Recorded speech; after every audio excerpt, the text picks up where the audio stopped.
Log on, tune in, find out. Another good idea from Cambridge.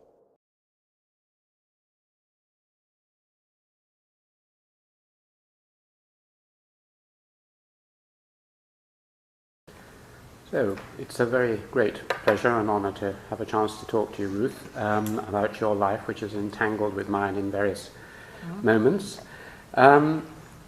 I will start by asking you when and where you were born. Oh, good question always. Well, I was born in Derry, or Londonderry, often called Stroke City, Derry, Londonderry, in Northern Ireland, 1933.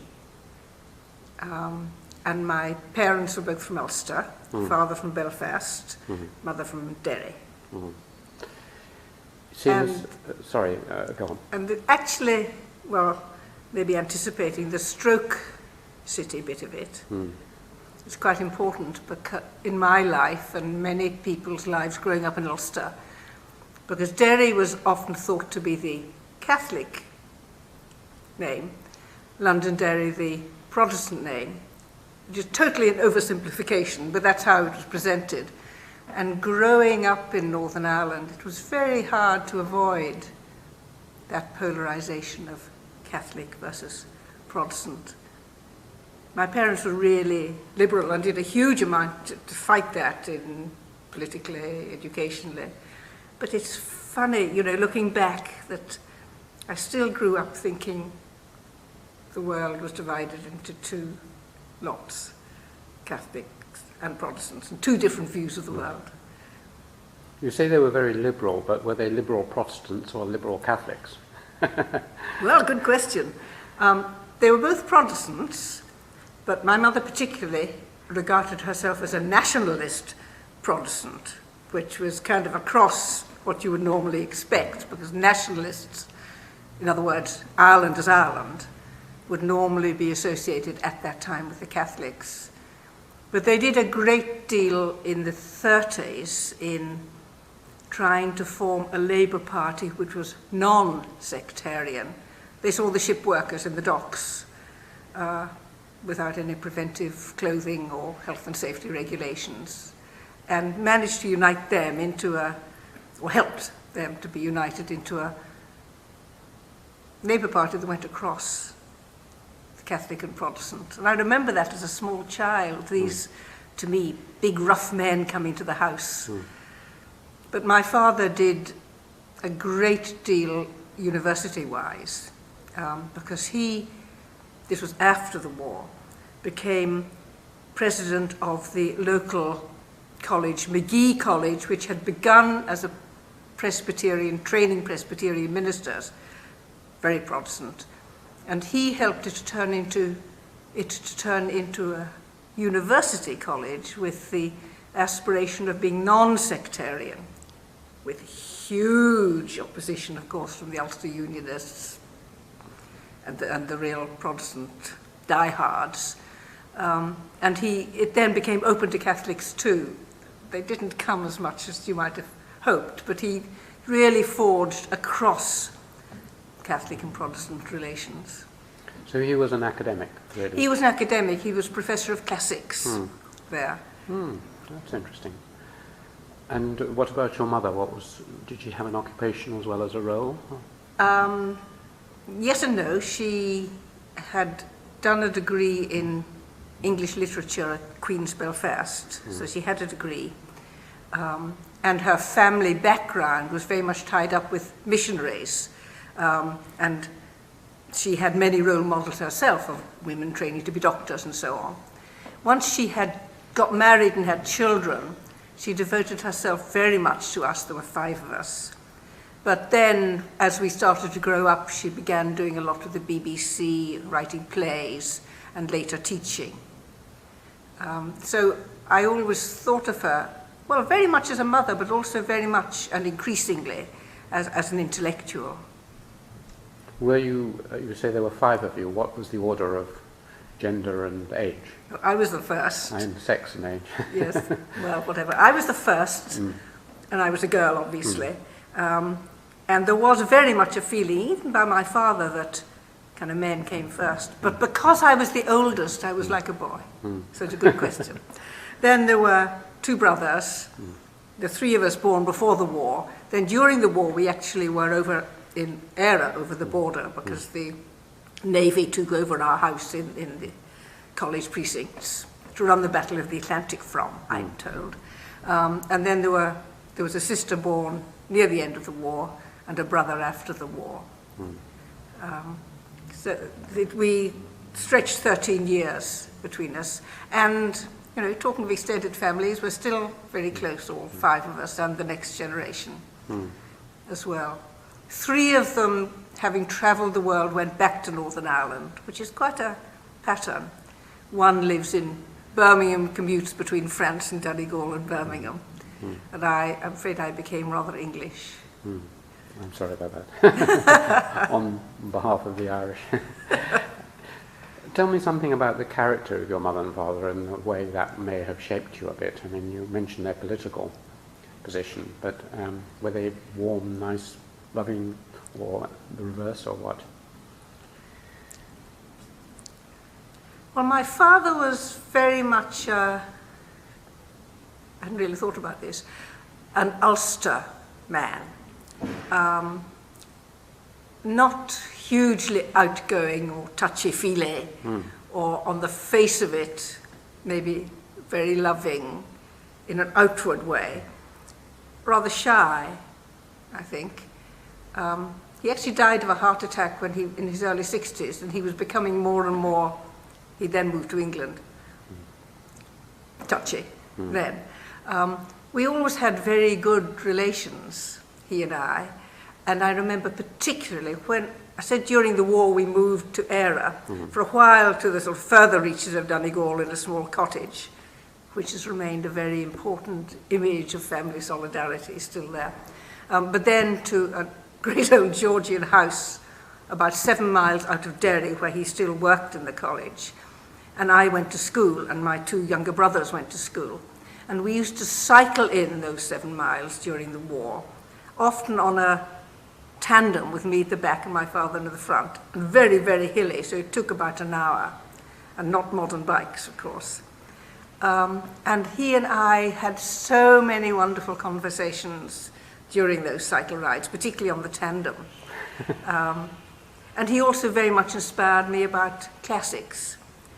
He had that wonderful dry Ulster wit with just a little throwaway remark, which I think very much affected my interest in language and the artistry of language later on, because it was something I didn't find so much in Oxford when I went there. My mother lived much longer, so in one way I feel more influenced by her, but not when I think back. She was a real character. She was always the one who had to tell the polite lies and entertain people, whereas my father would always tell the exact truth. She was a wonderful storyteller. She was hugely popular as a bit of a character among all her friends. Very outgoing. She loved people. She got on with people, though sometimes they would say, "Oh, Agnes." And she was very witty, very artistic, in a literary sense.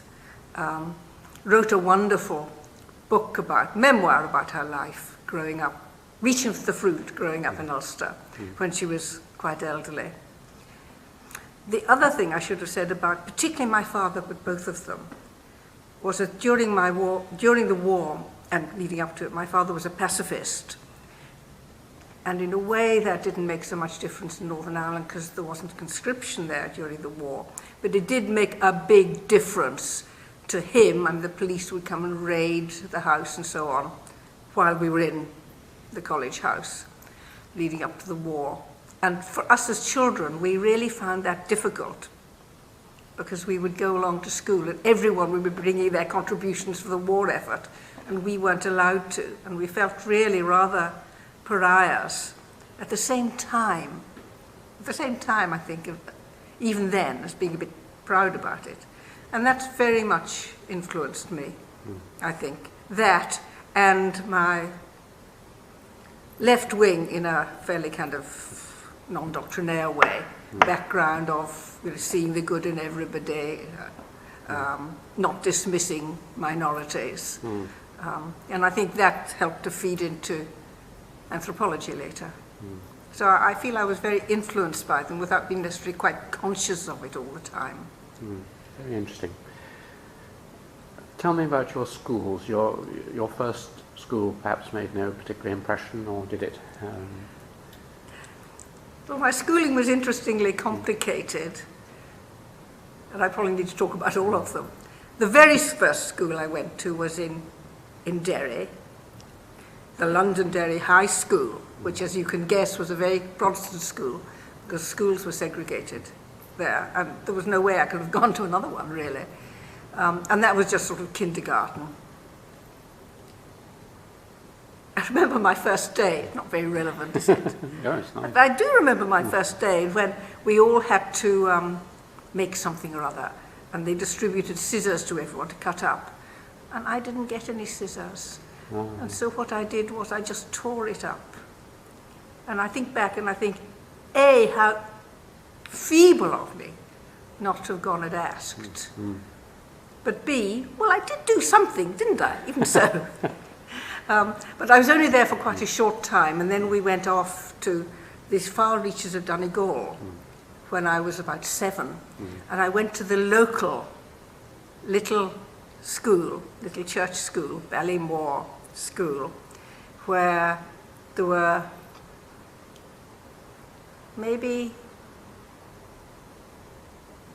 12 children in the sort of upper bit, and then some kindergarten children. And we sat in rows, desks, and we were all taught together. And I learned how to do parsing and mental arithmetic and writing and reading and a bit of Irish. And actually, I really, really look back at that school as where I started to know how to learn.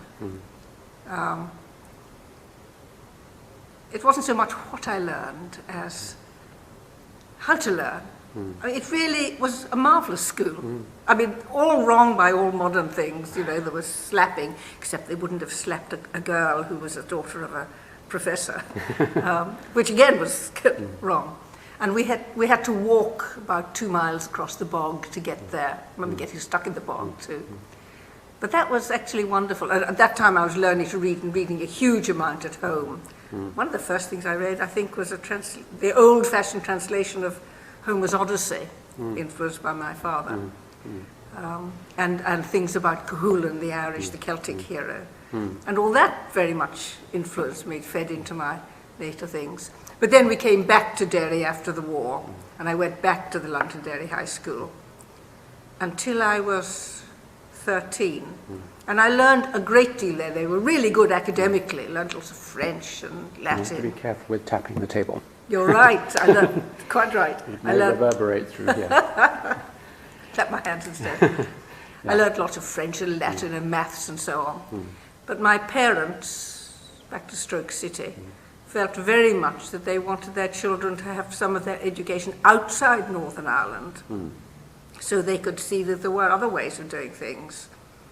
And so I was sent away to a Quaker boarding school in York called the Mount. Oh, the famous one. Yeah, very famous one. And of course, Quaker made sense with pacifist background. And actually, one of my mother's sisters had become a member of the Society of Friends. And my parents made huge sacrifices financially. And also emotionally, I realized later, especially for my mother, to be without one of her children. She really, at that time, lived so much for her children. And I often wonder, was it worth it? Because academically, I think I would have got a better education, in a narrow academic sense, if I'd stayed at the school I was at. But on the other hand, I mean, to get all that atmosphere, I mean, though I never became a Quaker, I've always felt very influenced and sympathetic to that. And the music and the drama were really, really important. And again, they opened so many eyes and doors for me that were really important later in my life as well. So I can't regret going there. I just feel my parents made awful sacrifices. And then my two brothers went to Bootham, the companion school. So you had your family here. But you must have suffered from the usual loneliness and deprivation at the beginning, didn't you? When you went to a boarding school away from your parents? Or do you not remember that? Once I got there, I was very happy. Really from quite near the start, and made friends, including one friend I still have in Australia who I've just been corresponding with. But I was always miserable the day I left and in tears, and it must have been awful for my parents. I mean, even when I was really happy, I think later on in the sixth form, I just hated leaving home. And of course it was a big journey because you had to travel on the train from Derry to Belfast and then on the boat. And I was so often sick on the boat. That Irish Sea is awful. And then another journey the other side. So it was quite an undertaking. You didn't get there till the next day. And my poor parents, I used to be, in tears and not able to bear it going. But once I got there, they probably didn't believe it. I was really very happy. Were you during that time, beginning to get particularly interested in any subjects? You mentioned the drama and the music and things like this, but academic subjects at all at school? Well, what I went on to do at university was classics, Greek and Latin, and I was interested in those from near the start at school, influenced by my father, of course, but also by the things I'd read and thought were wonderful. I think the first year or so, it was just fun to learn all these different things, though even I thought the teaching was rotten compared to where I come from. Some of the people couldn't keep order, and that really, nobody liked that, even when they were making ructions themselves. But then as we came up to school certificate, because I was taking school certificate, I decided that I was allowed to do Greek, which was quite hard to do in 1 year. But it meant that was a real challenge to get that done. And having done that and got through it, then it seemed, hard to give up subjects. I knew I wanted to do Latin and Greek and ancient history. I wanted to go on doing French and English literature and maths. I really liked maths, and it was awful having to give that up. The other thing that actually was quite relevant looking back was that at that time you could do extras at your independent boarding school. And one of the extras that my parents arranged was for me to do elocution. And the school very much approved of that. That explains your beautiful delivery, if I may say. Well, but the reason the school very much encouraged it, Alan, was that I had this awful Ulster accent. And clearly, any girl who was going to be a product of their beautiful school should have a proper accent. Of course. So that was part of the whole agenda there, though I didn't realise it. But it did mean that I learned a lot of poetry and was encouraged to sort of not just be a shy little girl in delivery, which was my natural way, I think, but to speak out a bit more.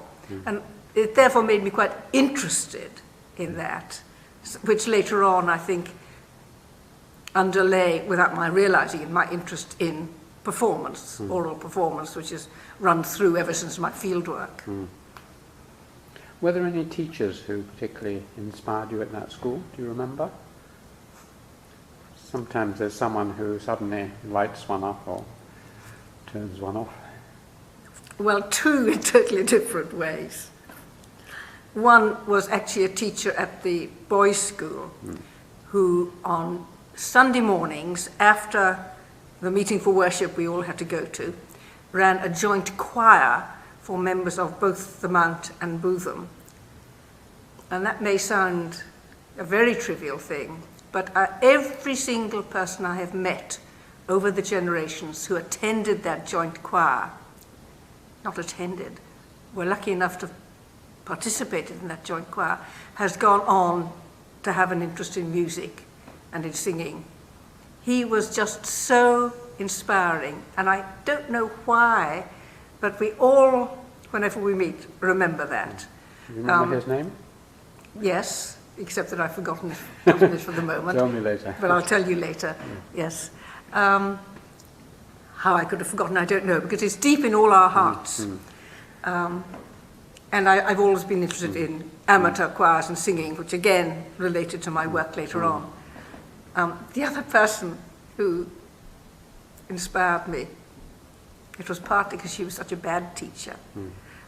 She was the person who taught us Greek, and Miss Shepherd. And she did really well because she got us through in a year in school certificate. And she really did motivate and inspire us. But of course, the two of us who were doing it were very motivated anyway. We helped each other. But in the sixth form, she taught us ancient history. And the way she taught us ancient history for the syllabus was that she had written out long notes, and that by then there were three of us and another person had come. We would sit and we would write down these notes verbatim. I mean, what a way to teach. But what was so good about it, Alan, was that we began realizing sometimes these were wrong. Wow. She hadn't got it right. So we, all three, particularly me, but all three of us, got the habit of going and checking things up and looking it out for ourselves. And I think we learned more from that than, in one sense, from almost anything else in our sixth form studies, in a strange sort of way. Fascinating. So, unless there are other things about the school we should know, should we move on to your applying for university somewhere, presumably several places, and ending up at Oxford, presumably? Well, at that time, the Mount was really quite narrow academically, and if you like, gender-wise. The then headmistress thought there were just a few girls who might be destined for university. The rest, of course, would want to be nurses and teachers, and not to be encouraged. This must have been during the war, or just after the war? No, this was I went to the school 47, and I reached the sixth form for 51. 51, yeah.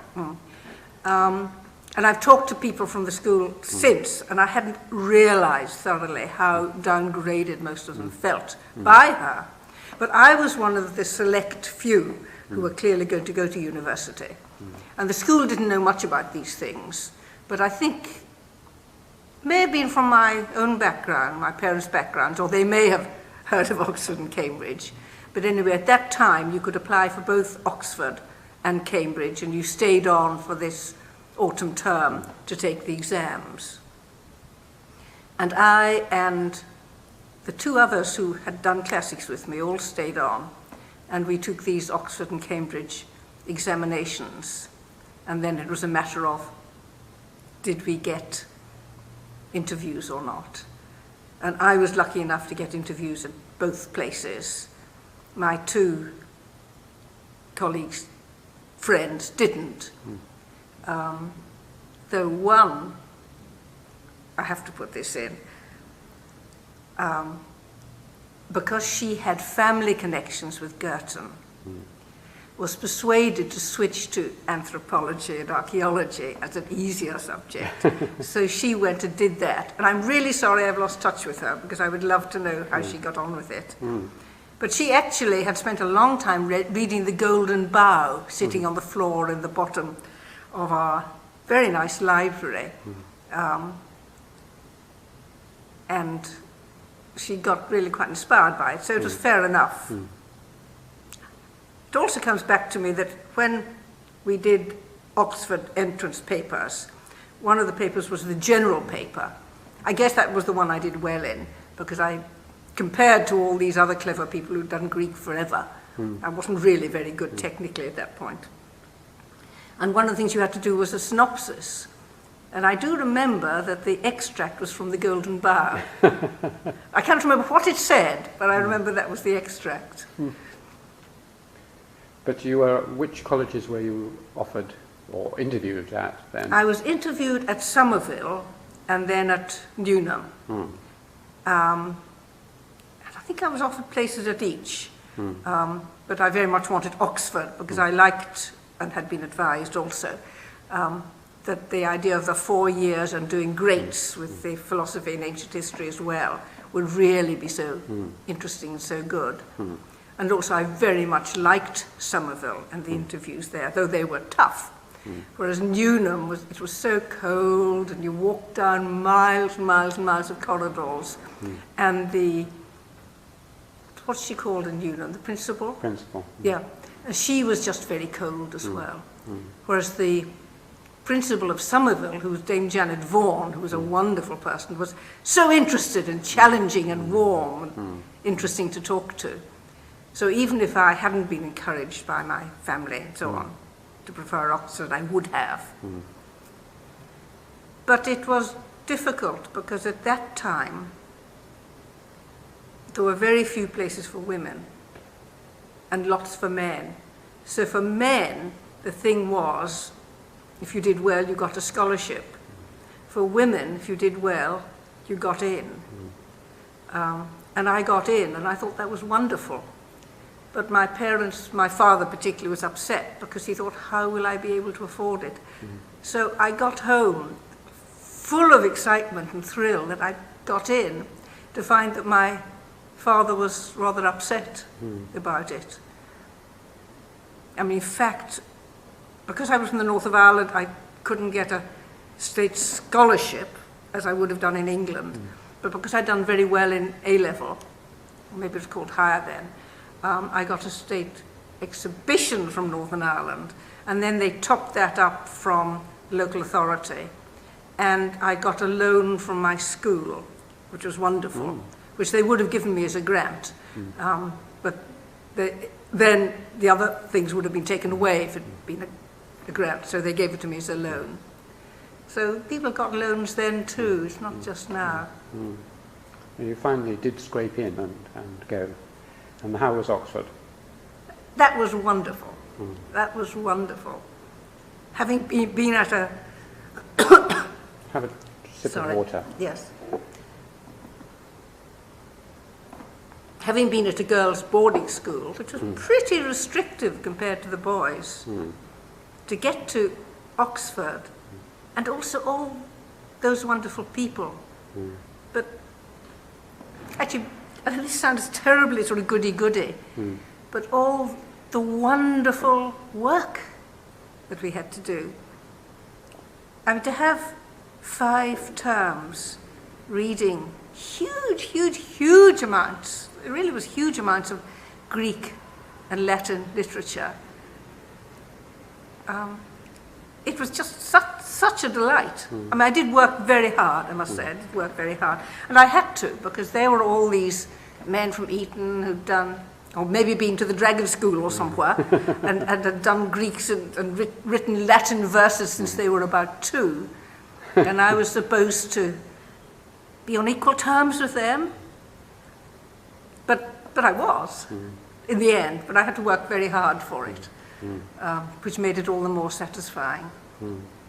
Were there any particular teachers who inspired you? Probably too many or a number, but either as lecturers or as your supervisor or at the undergraduate level? Tutor, they called it in Oxford. My particular Mods tutor, Mods was the first part after the 5 terms, was a rather dry lady who I got on quite well with, but she did have downs on people. And she wasn't particularly inspiring, but she was very competent and thorough, and that was helpful. I do remember some wonderful lectures. One particularly, Eduard Frenkel, who was a most wonderful Germanic scholar with his German accent, and his totally rigorous philological expertise, which at the time was where the big stress was, rather than literary analysis. And he took us all through the cruxes in Aeschylus and the debates, and he'd done the great edition of it. And he took us through all the problems in Catullus. But then I remember it happened in a few lectures, not all. He might say, after all this rigorous Germanic nitpicking almost, he would say, but Catullus did write love poetry. This is a love poem. Listen. And he would then say it. Or he would sing, he would talk about the importance of the music of it and sing a bit out of the Sanctus and the B minor Mass. And to have the conjunction of those two things, I've never forgotten, and I think everyone who went to his lectures found them wonderful. That's a very nice portrait. Are there any other portraits of lecturers? Or Sarah Green's father was a professor of Greek at Oxford, but perhaps a little later. I don't know if you came across a Green. I don't remember, no. I can't remember who the great classic scholars were when I was at Oxford a little later, but... Well, there was a wonderful professor of Greek called E.R. Dodds. Oh, yes. Who read his talked... work. I mean, nowadays we would probably think rather wildly about mythology and so on. But that was very inspiring because it Greeks was a bit... and the irrational and things like this. That's right, and it was a bit outside the normal frame. Yes. I liked his work. I found the tutor I had in ancient history very inspiring. Somerville had a very good policy that, on the whole, not 100%, but on the whole, they provided tutors from their own fellows, and they didn't farm you out unless there was a particular reason for the particular expertise. Isabel Henderson, she was. Everybody thought she was so wonderful and clever. She published very little, which was a good way of keeping a high reputation. And she taught in a way that you might think was pretty unorthodox. I mean, I was usually in with somebody else, and we went along, we wrote our essays, and we read them out. One a week. Well, you were having to write 2 essays a week, which was such a good training, one ancient history, one philosophy. This was in the second part of the syllabus. So that was orthodox, reading that out. And then she would comment. So erudite she always was, and it was so inspiring hearing the things she just kind of threw in with a little smile. She didn't sort of sit down and say, now systematically this, this, this. But what she then did at the end was, next week, write, she didn't give us a title, she didn't give us a reading list, she would say, write something about that bit in Thucydides, or something around that debate. So again, you had to get pretty self-reliant about finding problems and issues, because if you just wrote something about what happened, she would say, that's a very nice narrative. So now let's get on to the important things. And she said fairly near the end, and I wished she said it at the beginning, but maybe we needed to find it out for ourselves. What you need to develop, Ruth, is a nose for problems. And I think that's really good. It's been really useful ever since. So in her unorthodox way, she was a great inspiration, and to many people too. Lovely. Were there, apart from you worked very hard, but were there any other activities? Were you still singing and doing music and things like this? I was still singing most of the time, not quite the whole time. I didn't manage to get into the prestige choir, the Bach choir. I make an excuse that I'd fainted for the very few times in my life that morning because I'd stood in a lecture on philology that was so crowded and hot that I was standing at the back that I fainted. So I pretend that's it, but actually I wasn't good enough. I hadn't had enough formal music training. At the moment, I enjoyed doing music, but I hadn't been trained in ear tests and things like that you needed. So I sang in smaller scale college choirs, and that was wonderful. There was one other thing I did a lot of, but just first, I always felt in one way a little bit of an outsider in Oxford, I came from Northern Ireland. I didn't feel an outsider as a woman because it was wonderful being at a women's college. It was assumed you could do everything better than the men if you came from Somerville, outside and inside work. But I was very aware that there was this kind of London clique, as I regarded it, who had all this kind of high culture that I didn't. And they'd been to St. Paul's and they knew all their Greek and Latin, they knew all the right people and they knew each other. So I felt a bit of an outsider. But at the same time, I felt I was doing just as well in the end as they were in my work. And also in my involvement in, I was quite involved on committee members and so on in a number of clubs. But the one that I came around to more and more was the Labour Club, which was big at that time in Oxford. It was different from the Socialist Club, which was the sort of far left, Stuart Hall, Ralph Samuel. But it was fairly mainstream. But it was great because every week they would have some wonderful speaker down from London or somewhere. I mean, Bevan, Attlee, and there was a sort of system by which you did it. And I met so many people there that I really found interesting, some of whom went on to into politics or journalism themselves, like Tony Howard, Anthony Howard, or Jeremy Isaacs. And in the end, I became the, what do they call it? Not the secretary, the activity secretary. Or entertainment secretary. Yeah, no, not entertainment activity. That's what I did. And then finally the chairman. And that was really interesting. And we had some big debates and some quite big, problematic issues. So I felt in one way I kind of made it, but mainly it was that I was interested in it and thought it was worth doing.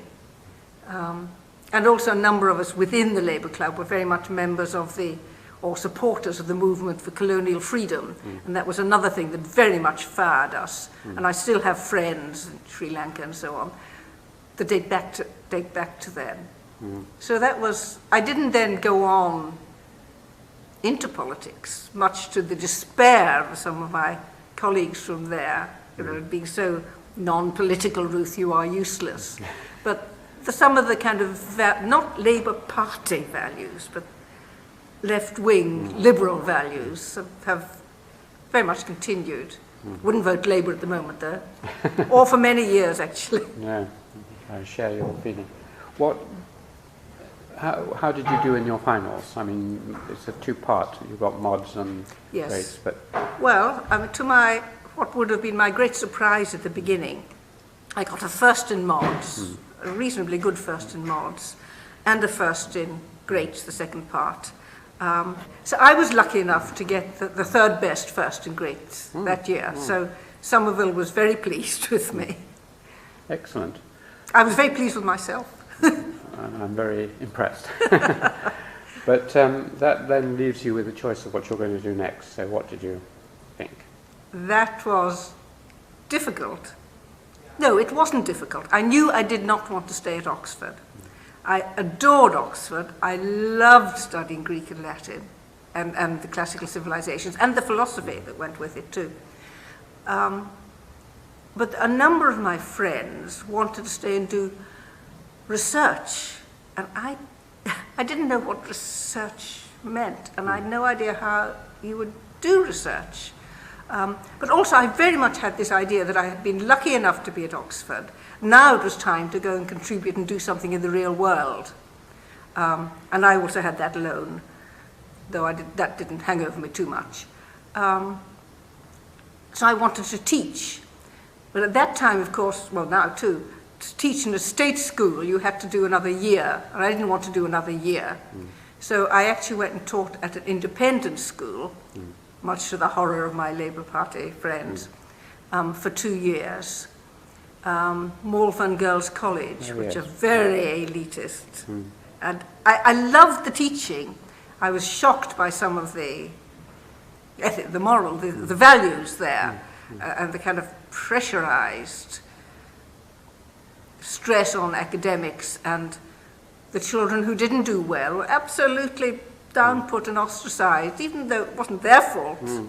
But having taught for 2 years, I felt, if I was going to teach seriously, I would have to go and get trained, do it properly. I think I did it reasonably successfully, but needed some training. But B, that maybe after all the intellectual life was for me, and that I wanted to go and do something else.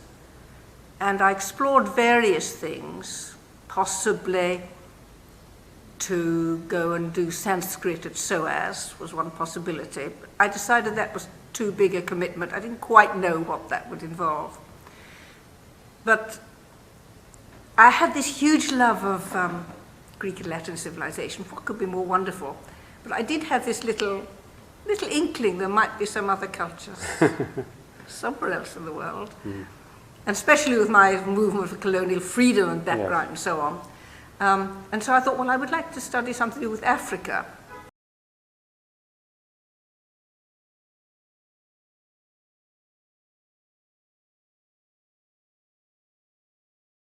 Just to explain that we've, British Academy being chock-a-block today has moved us from point A to point B, but it's the same Ruth Finnegan who is in a different light, and we're continuing with her decision to go to Africa.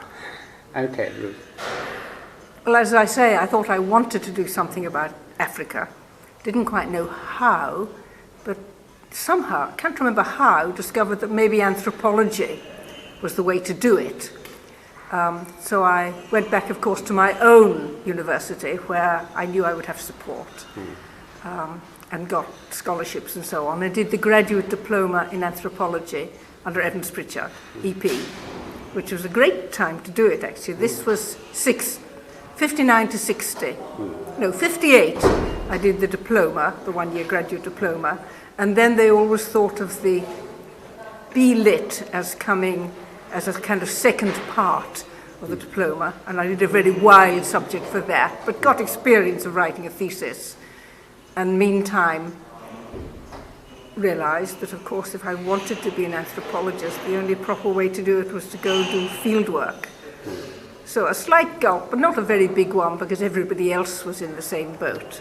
But tell me about something, before you move on, about EP, because he was my examiner and great inspiration. What was he like as a teacher and human being, as you experienced him then? Well, as you say, a great inspiration, but not an orthodox person.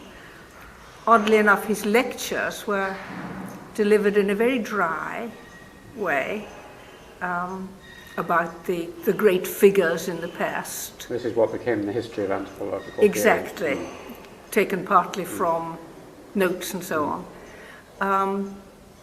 It was more, well, I'll say a bit more about him being a supervisor and a tutor later, but it was more that he was the kind of sacred king in the Institute. There were lots of Institute of Social Anthropology, as it then was. There were lots of warring factions within it, and he was the one thing that held them together. Later on, when I came back from my field work, if I can just anticipate, I got to know him more as a human being. At a time when he was going through very difficult experiences with the death of his wife and having to look after a young family. And I got to know him partly in himself, but partly through Godfrey Leonhardt, who was a great friend of his and was my main tutor in a lot of things. And I realized that he was a very shy person in a way, but he taught me loads. And you could see that there was a very warm human being there. And both he and Godfrey Leonhardt had the same reaction. They didn't teach you in any formal way.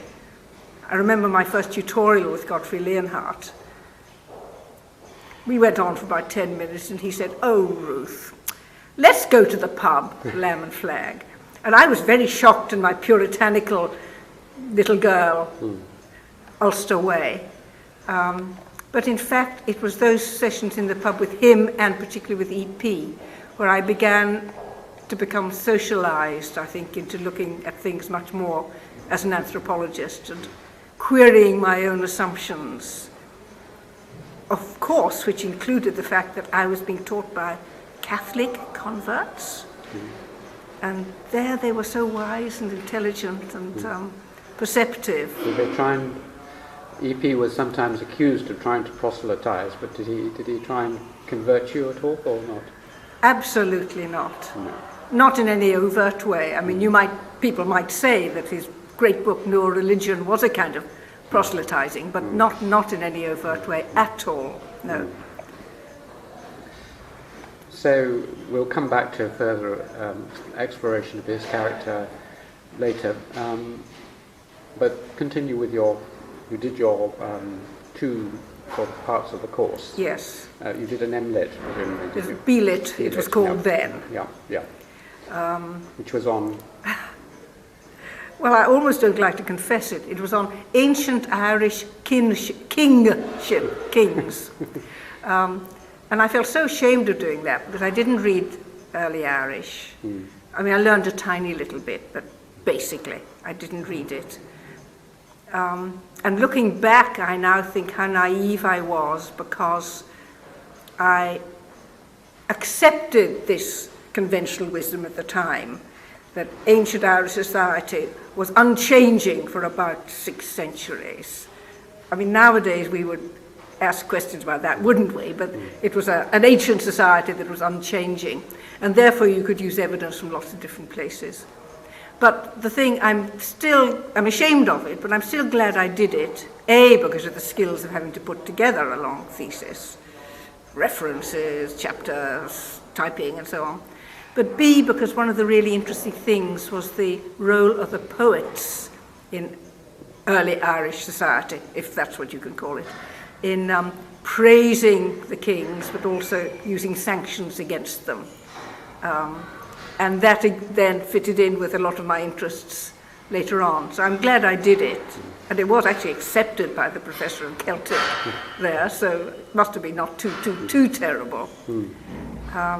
But what I wanted to do was not pursue that. That was never an idea. That was just something you had to write the B-Lit from documentary evidence. I wanted to do fieldwork in West Africa, which ran counter to the East Africa expertise of most people at that time in the Institute. And I think the reason I wanted to go to West Africa was, it seemed to me to be more, as I saw it then, developed. They had towns, they had kings, they had tradition. Yes, exactly. They had all those things. And I just wanted to go and be involved in that. And they didn't put up any obstacles to your... Not at all. One of the wonderful things about EP, I should have maybe said this before, was he thought his pupils, his students, should do whatever they were good at. And it was one of the great things about it being a graduate diploma, that you get students coming in from a whole lot of different areas. And he wanted them to build on the disciplines that they learned from. And though he had a particular viewpoint, he actually was very liberal and didn't, some of his junior people perhaps weren't so much so, but he was very liberal and wanted people to do whatever they wanted to do and felt they'd be good at. And that was one of the great things about him. But of course there was the practical problem of where was I going to get a grant?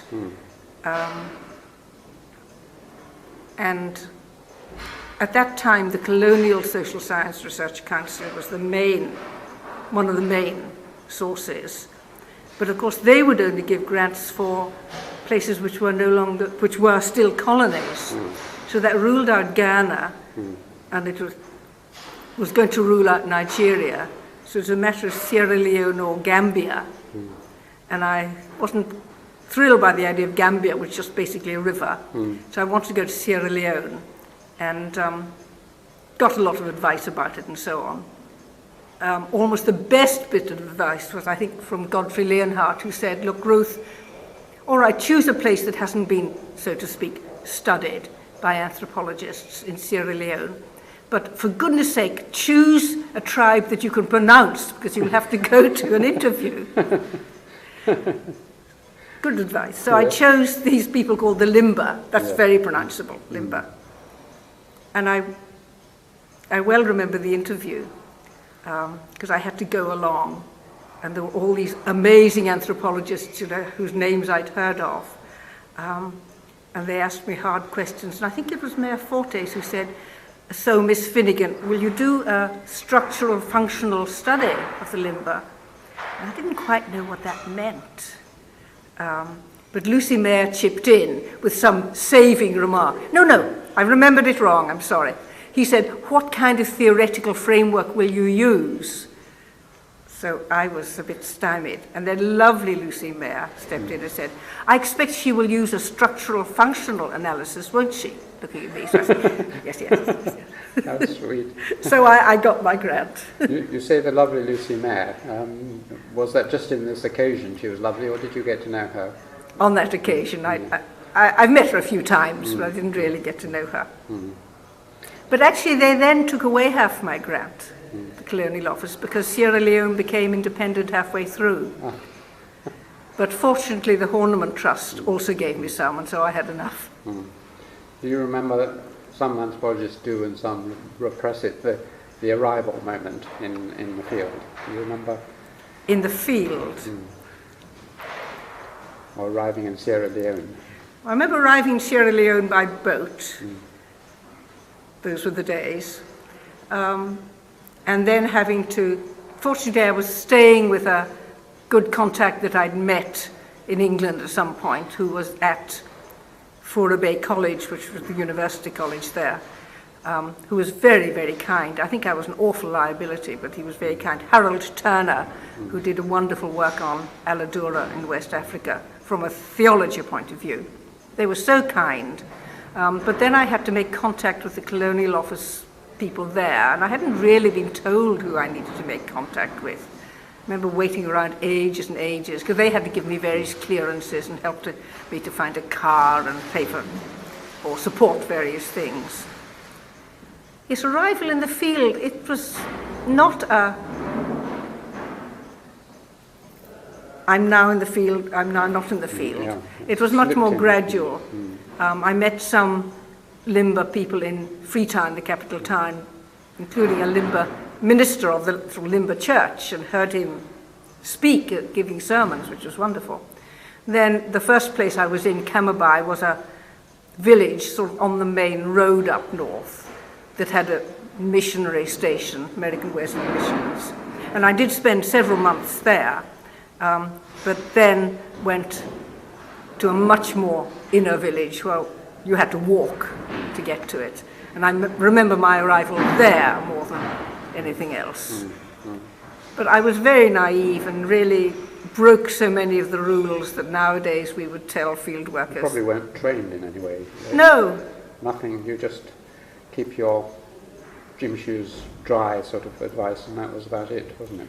Well, the only advice I got was make 2 copies of your notes and ship one out for when you lose the other lot. I think that was soon after Edmund Leach had lost all his stuff. Yeah. Yes. Yeah. I mean, I was told that, but really no training. Though I should have known better with some of the things I did. But like with all anthropologists, that first fieldwork experience was just seminal and How long were you crucial. Just over a year, not long, and that was all my grant extended to. And then I was back for a couple of months, a bit later on. So not long, and in one way I'm ashamed of that, but in another way I just learned so much while I was there, and really everything I've done since, in a sense, comes out of that. What were you... Was it a narrowly circumscribed subject you were studying, or was it the old holistic total community study, or a mixture? A mixture. What I was supposed to be doing by the Colonial Office, because you have to put up something they like, was the problems of people moving from the country to the town and why they do it. Nice kind of applied subject. But to do that, they accepted that you had to have some kind of holistic study first, because nobody knew about the limber. In other words, no anthropologist in Britain had done a study. Not the same thing, of course. So I was able to do, in a way, anything I wanted. And I was the more able to do anything I wanted because the Colonial Office had taken away half my grant. So the other half of the year after independence, which came halfway through my time there, I could concentrate on what more and more took my fancy and linked in with my classical literature studies. That was stories and storytelling. And that's what my doctorate was about. I did pay my dues. I wrote an ethnographic survey and something about why they did or didn't move to the towns, a bit speculative, for the Colonial Office, which they published, so they were happy enough with that. But then it was the stories and, very important, storytelling that I got so interested in. It directly links back to all that you've said earlier about Irish literature and classical literature and everything. Were you using a tape recorder? Yes, mostly. And that was not really so common at the time, because of course it was a tape recorder, it wasn't that portable. And the number of times I got the tiny little tape wound around the palm trees in my head, I wasn't a bit good with it, but it was batteries. And I had a device from a cousin who had worked on the linguistic survey of Gaelic in Scotland on what was the latest, best tape recorder. And that made all the difference, because though I did take down some stories from dictation, which was really what most anthropologists were doing at the time, I did take a lot tape recorded. But it was also, the big kind of road to Damascus moment for me, extended moment, was that I had begun as a good classical scholar thinking that literature and language lay in written texts, because that's what we studied. That was the reality of literature, a text. And so I had assumed, if I was studying the stories, that naturally what I needed to do was to capture these stories, dictation or however, transcribe them, translate them, both in a literal and in a nicer way, as I'd done for Greek and Latin. And then I would have the text that I was commenting on, and they'd be written out line by line, single-voiced, on a bit of paper. And that was kind of the reality of the story, because that was my whole background. And to be fair, it was a very common background set of assumptions at the time, sometimes still, that the reality of language and of literature, the thing that you can grasp, the thing that you can study, the thing that you can pin down and analyze, is written down on a page. Everything else is ephemeral and escapes. But of course, that wasn't why I had been so moved by some of these stories that were tragic and deep and commenting on human life, and humorous and satirical and wise and clever. All that had somehow vanished when I got these wonderful texts. I did put all these texts in my doctorate because that's what was expected. But I more and more came to realize that the important thing was, well, not the important thing, but one crucial thing, perhaps the definition, was the storytelling, not the text. It was the performance, which was multisensory and often multivocal. How you say it, yes. Yes. Was there, you say it was a slow realization. It was during your field work, though. It was from my field work, and it was reflecting afterwards on my field work. And I'm not sure how fully conscious I was at the time, except that I was making notes about aspects of performance and how the audience, but audience is a bit passive a word, how the other participants were taking part in it.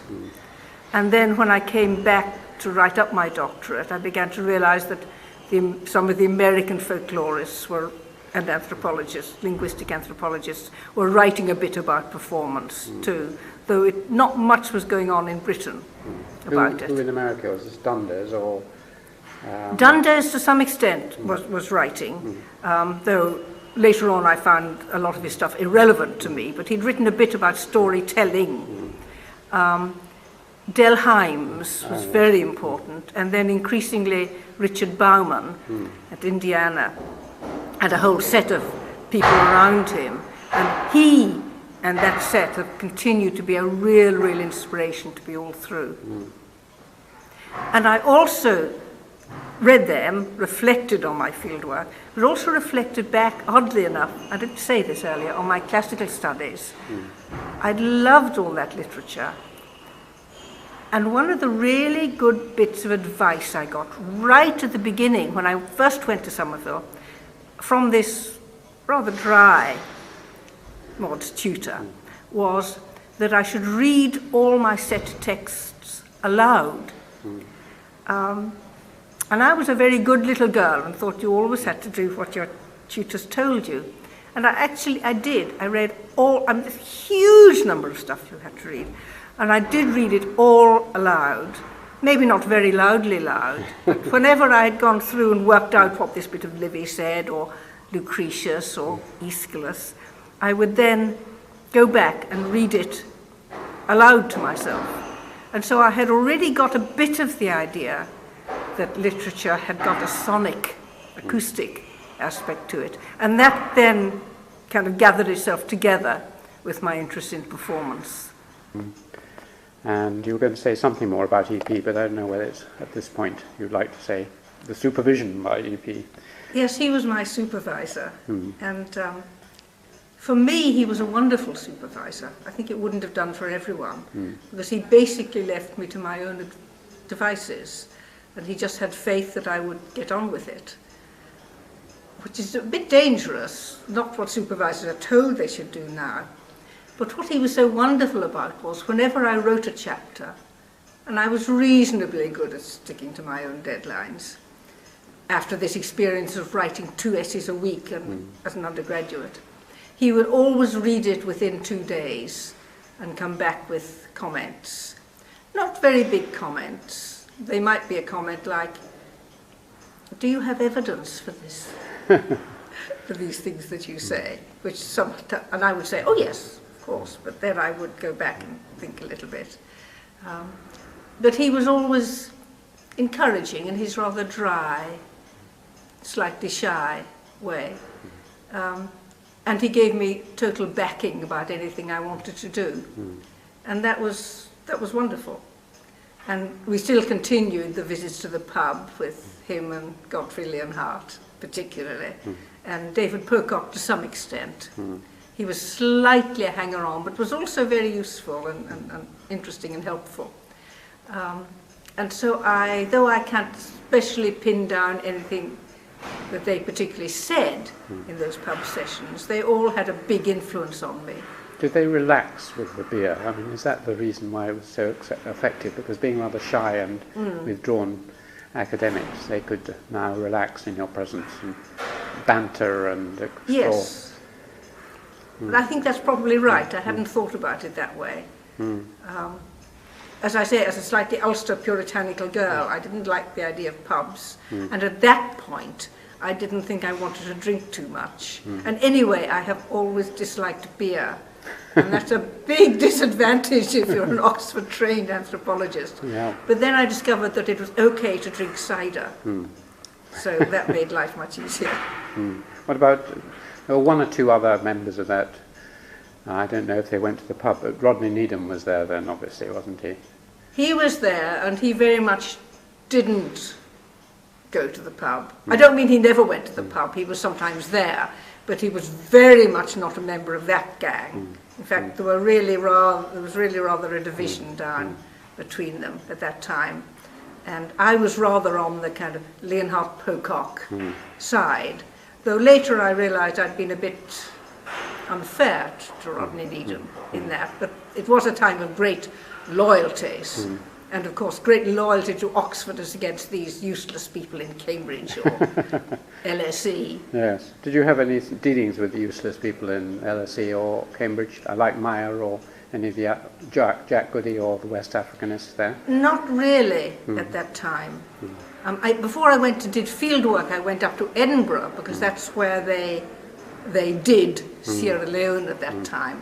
And they were actually very helpful with Little, contacts. wasn't it? Little, yes. Yes. And Michael Banton. Yeah, oh yes, that's right.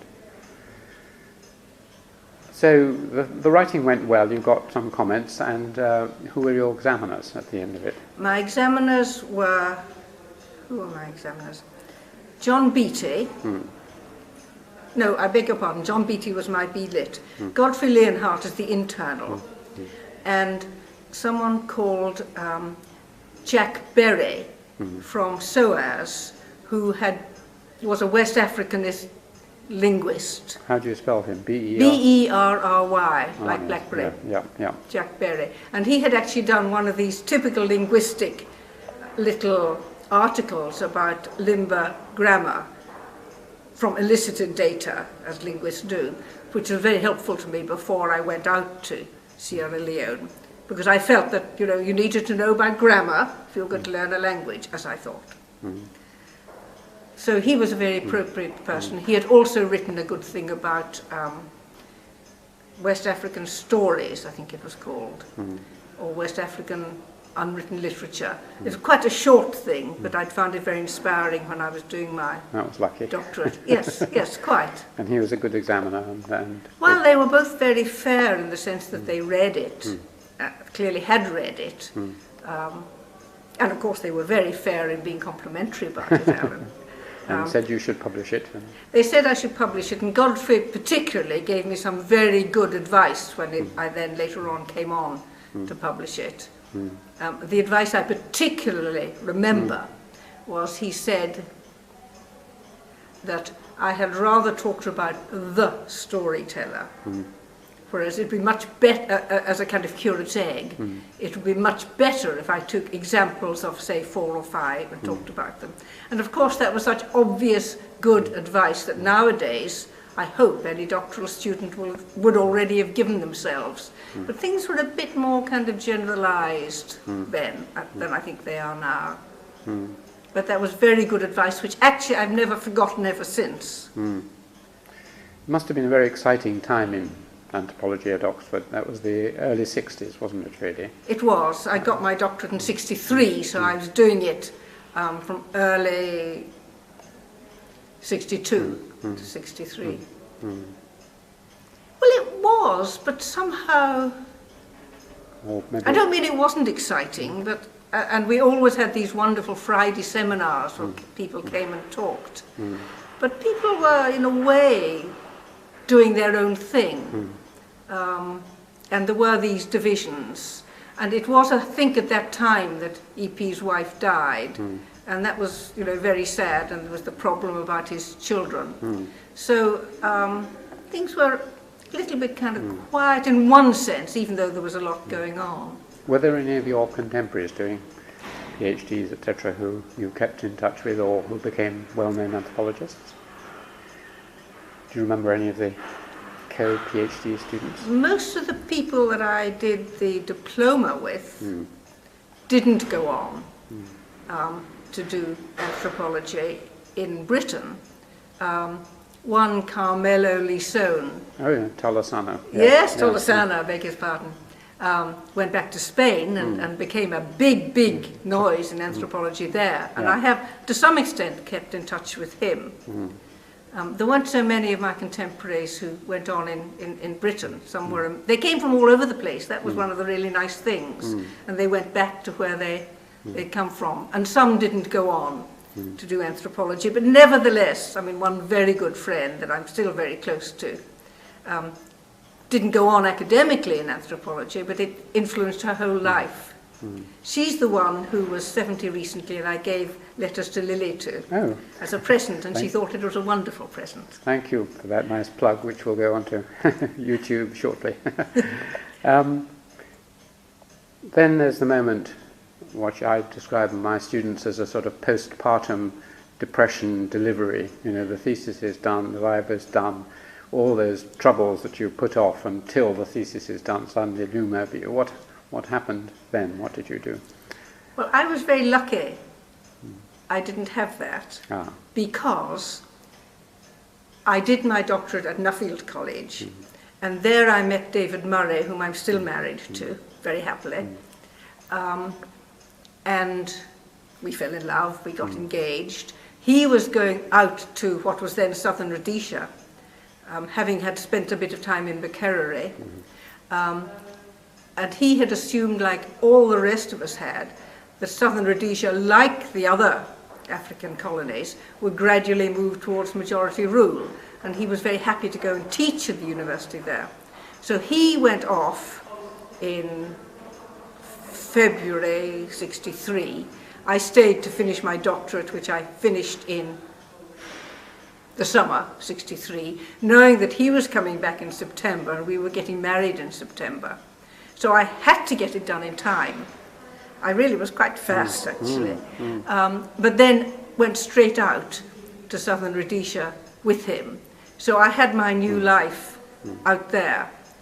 There was a little bit of postpartum depression because he'd got a job there.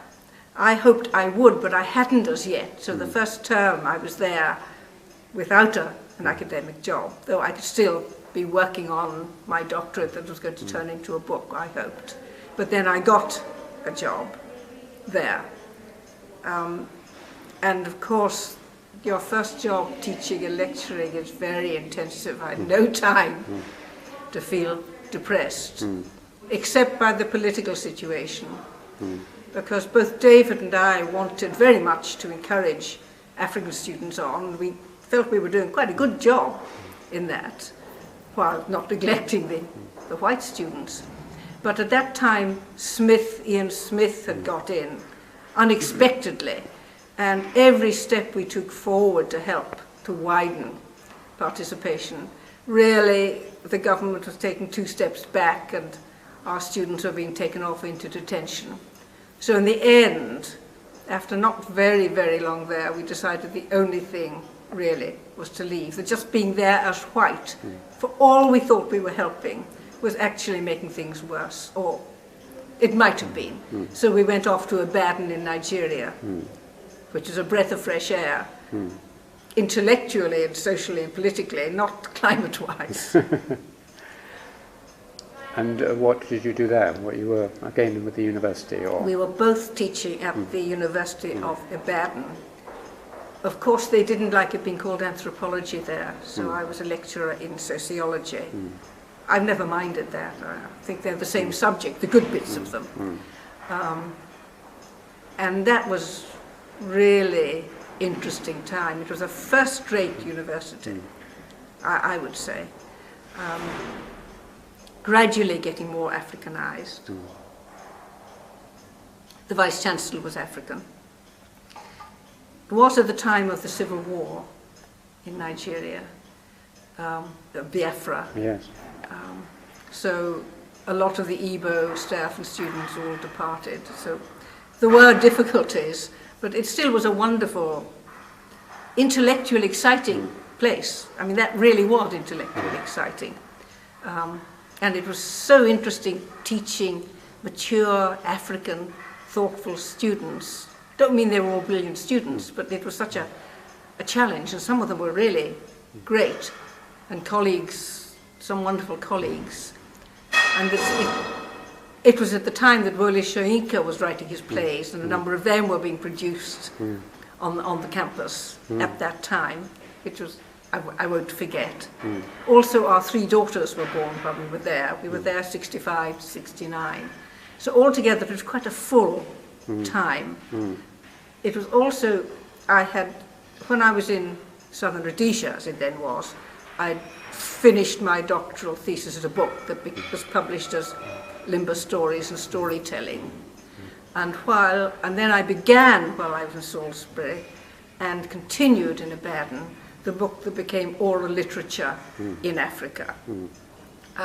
So I was very busy with that. And looking back, I'm quite surprised that in those 4 and a bit years, I managed to produce 3 daughters, millions of lectures, as far as I remember, which is quite hard work. And just about the whole manuscript of that, actually quite long and based on a lot of work book. But it was a very exciting, happy time, despite the problems. Did you get to know then, or I'm sure later you did, Robin Horton? Oh yes, he was wonderful. And actually Robin and I cooperated on a kind of festschrift for EP called Modes of Thought. A wonderful book. Yes. And we began working on that together, though it was then finished after Dave and I came back to Britain. Robin is wonderful.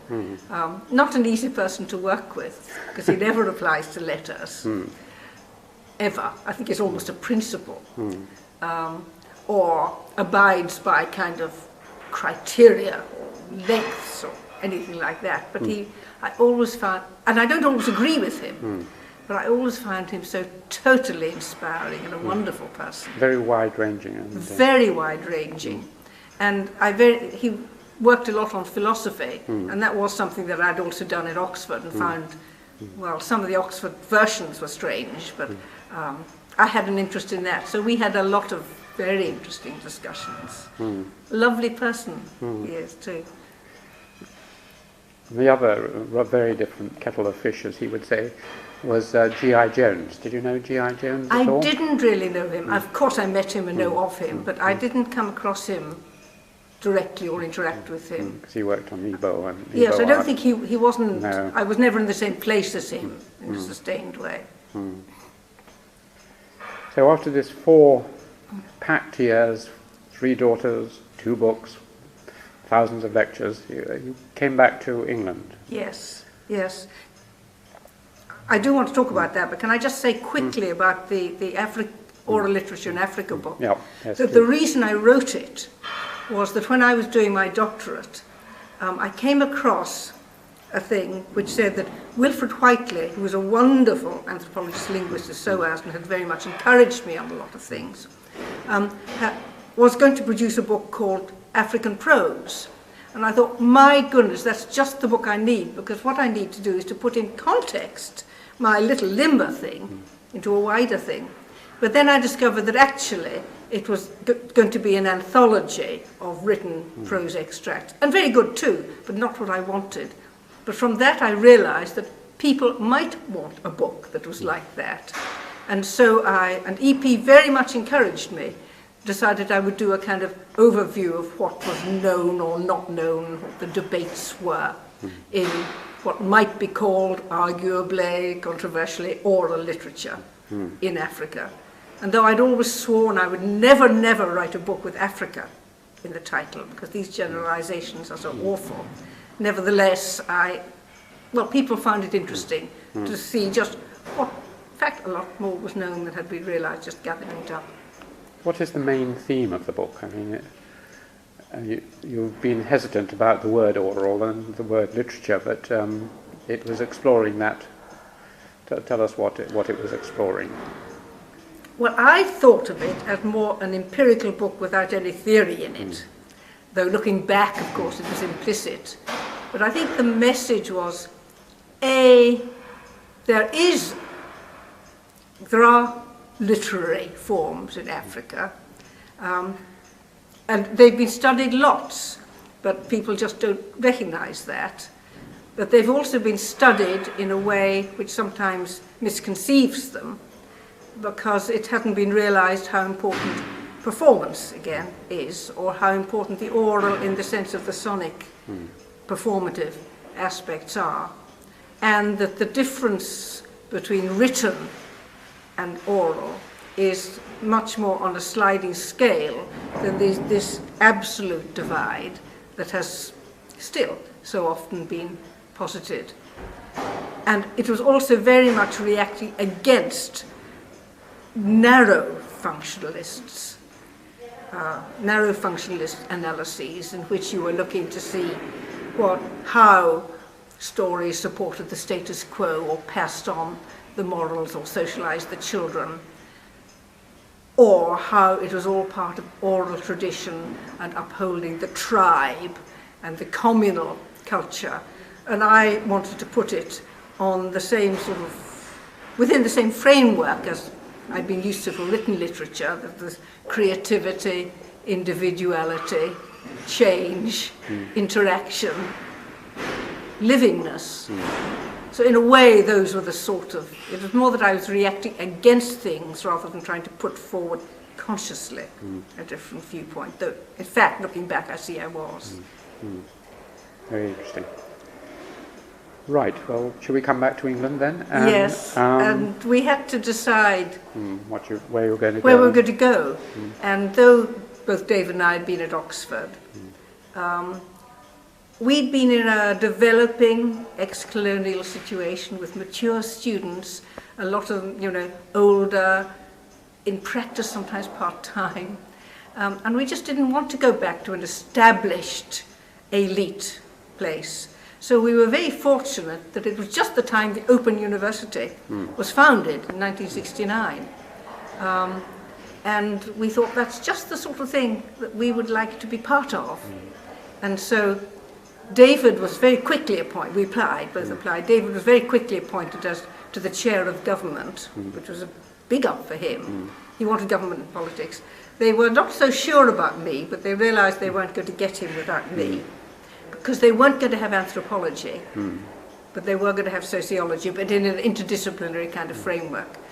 So they first of all said, well, I could come for a year to see if I was up to anything. But then, in fact, I stayed until I retired, apart from 3 years abroad for a while. And we were really glad we'd come. And it was extremely challenging, because how do you teach students at a distance when all our experience was lectures and tutorials and face-to-face and the implicit, unstated that just kind of seeps through in student culture. Can't take them into the lamb and flag, for instance. Exactly. So it made us think a lot about what is scholarship, what is learning, what do students get out of it, rather than just what do we as wonderful academics get out of it.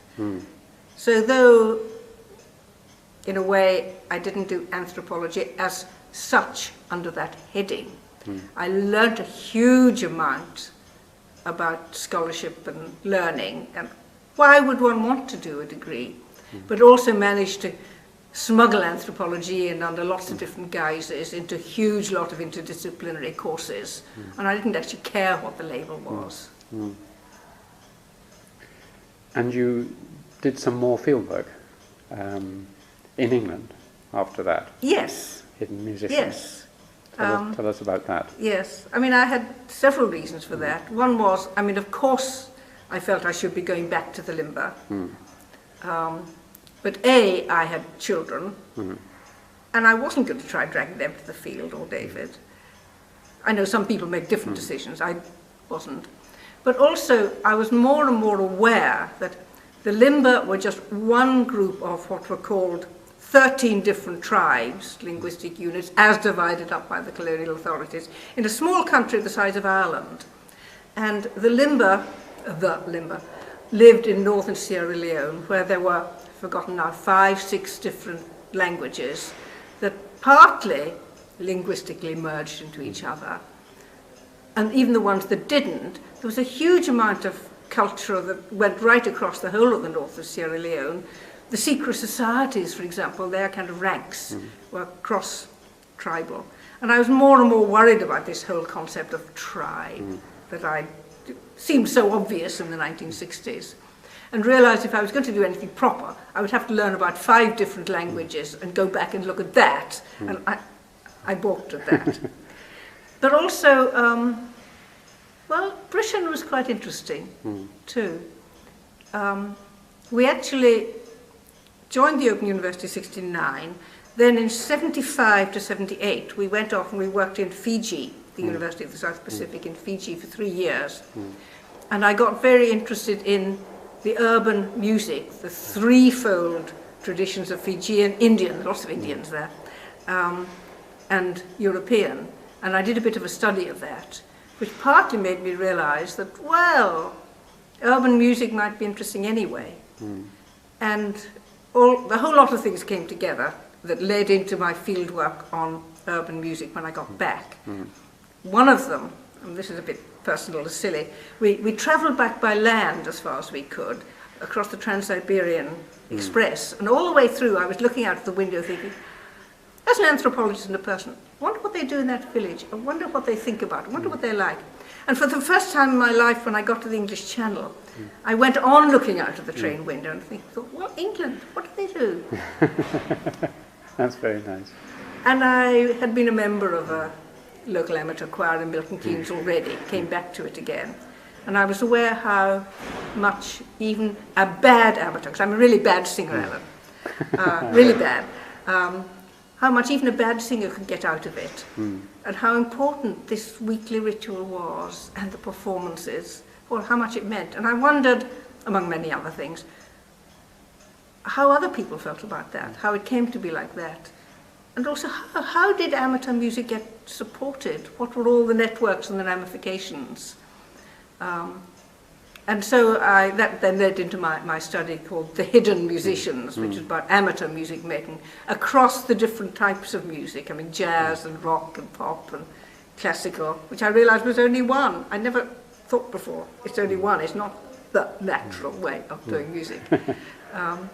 And I found that a very difficult study to do. Urban, as Peter Riviere said to me, how can you do that? I'm used to the field situation where you lie in your hammock and you see all your informants within sight. So there's a whole series of different kind of methods, including documentary. Newspapers, very good source. The ads, not the articles so much.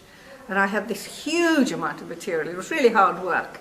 But it's still, I was just thinking, you know, authors have their favourite books, really, don't you? Oh, yes. Yes, and that is one of my favourite ones because I learned so much from about it, and it was about real people, not, I mean, some of my other books have been a bit comparative and theoretical, had more influence perhaps, but that and the limber stories and storytelling, that was really people where I learned something and had something, hopefully, to offer.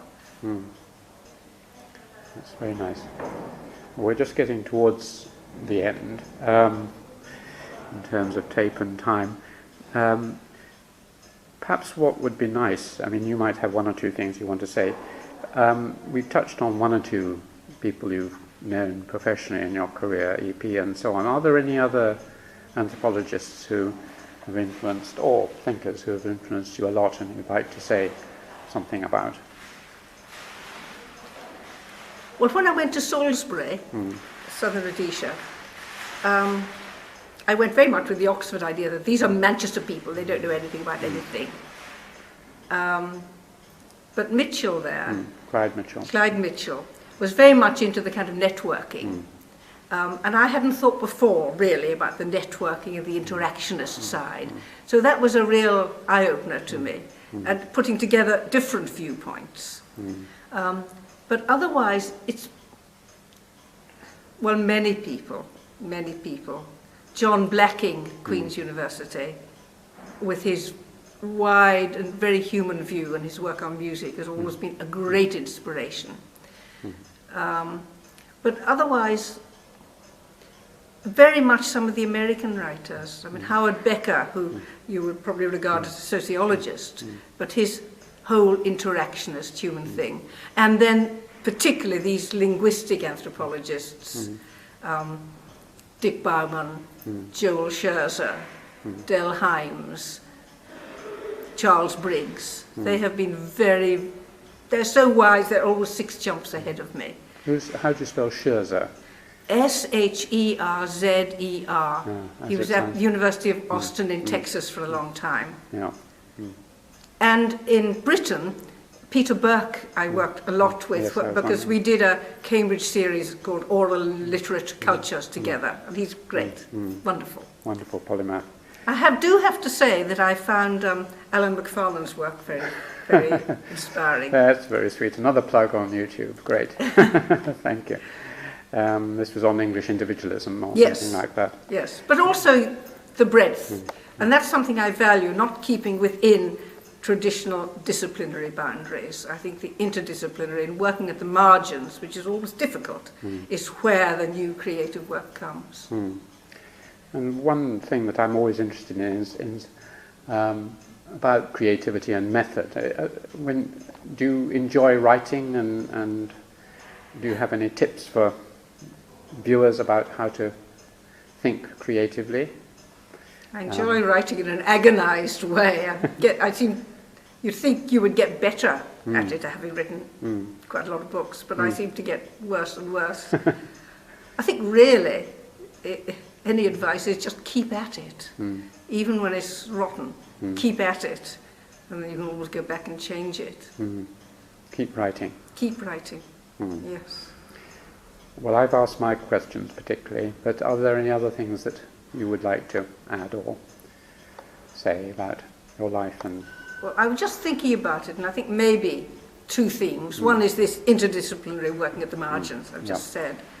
The other is, I think I've always been interested in the hidden, the invisible, that is not thought to exist by conventional wisdom, whether it's the amateur musicians or the oral storytellers or the scholars outside the universities that I've just done a thing on, or at one point the informal economy. I think all those things, anthropologists, it's almost their duty to look at, but certainly it's been my delight to look at. Well, that delight is a nice word to end on, so thank you very much indeed, Ruth. That was lovely.